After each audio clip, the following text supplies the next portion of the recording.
Hello friends, எப்படி இருக்கீங்க? இன்றைக்கி நான் இந்த வீடியோவில் என்ன காட்ட போகிறேன்னா, ஆடிப்பட்டத்துக்காக நான் சில விதைகள் கலெக்ட் பண்ணி வச்சுருந்தேன். அது எப்படி சீட்லிங் பண்ணுறேன், அது சிலதெல்லாம் நாற்று வந்திருக்கு, அதை பற்றி தான் நான் காட்ட போகிறேன். என்னோடய சேனலை சப்ஸ்கிரைப் பண்ணிக்கோங்க. தேங்க்யூ. இது மக்காச்சோளம், நாட்டு மக்காச்சோளம் இருக்குன்னா அது ஸ்வீட் கார்ன் கிடையாது. இதிலெல்லாம் முளைக்கல, இங்கே முளைச்சிருக்கு. இது மரத்தவரை, இதுவும் மரத்தவரை தான். இதில் ஒன்று இப்போ தான் முளைச்சிட்டு இருக்குது மரத்தவரை. இதுவும் பீன்ஸு, இது கொத்தவரை, இது என்னடா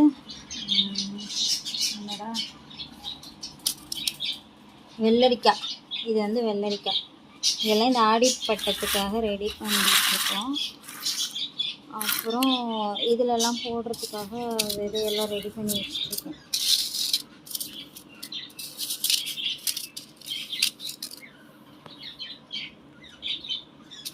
இதெல்லாம் இந்த சீட்ஸ் எல்லாம் இந்த இதில் போட்டு வைக்கலாம் அப்படின்னு சொல்லிட்டு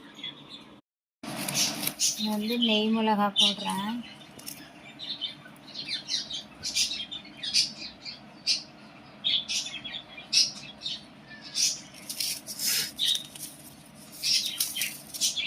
இது காந்தாரி மிளகாய்.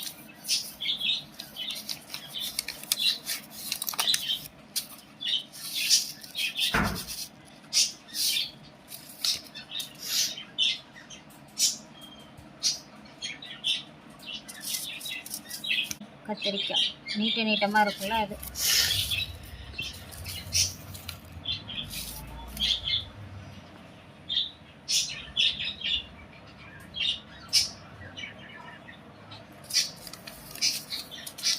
இது காசி தக்காளி, நல்ல பெரிய பெரிய சைஸில் வரும்ல இந்த தக்காளி.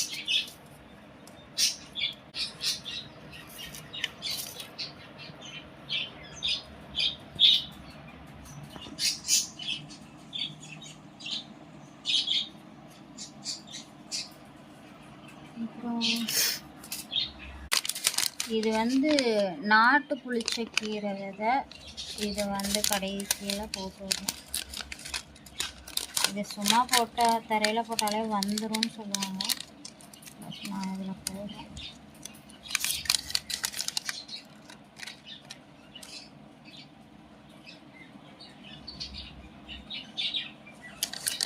இப்போ இது எல்லாத்தையும் க்ளோஸ் பண்ணணும்.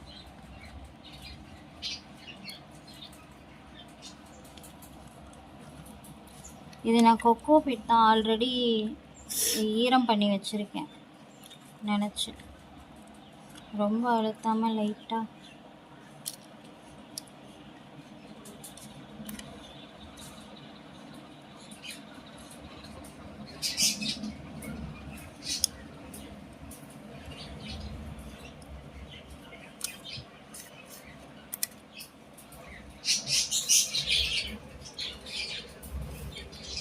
இது எல்லாமே ஆடிப்பட்டத்துக்கு தான் போட்டிருக்கு. இன்னும் கொஞ்சம் நாற்று இருக்குது, அதையும் நான் காட்டுறேன்.